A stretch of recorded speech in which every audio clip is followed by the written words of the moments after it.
Всем привет! Сегодня будем готовить баклажаны в виде запеченных лодочек с начинкой из сыра и яиц. Блюдо получается очень вкусным, да и в подаче выглядит так, словно блюдо было приготовлено в дорогом ресторане, а не на домашней кухне. Итак, подготовим необходимые ингредиенты. Баклажаны вымоем, вытрем насухо и разрежем каждый баклажан вдоль пополам.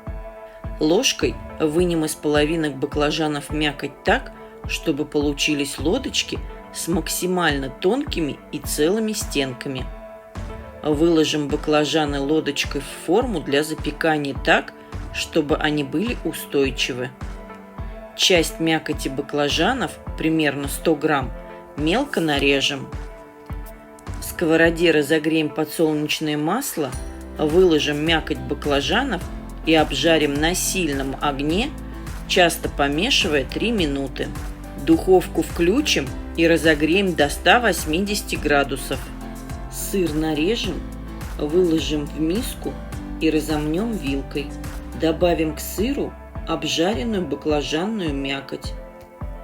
Сюда же добавим измельченную петрушку и щепотку черного молотого перца. Немного петрушки оставьте для украшения готового блюда. Все перемешайте.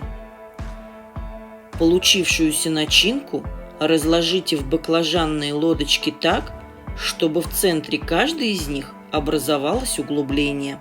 Теперь в каждую половинку баклажана аккуратно разбейте по одному яйцу.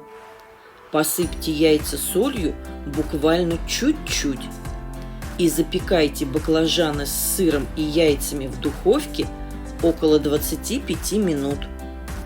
Готовое блюдо посыпьте оставшейся измельченной петрушкой.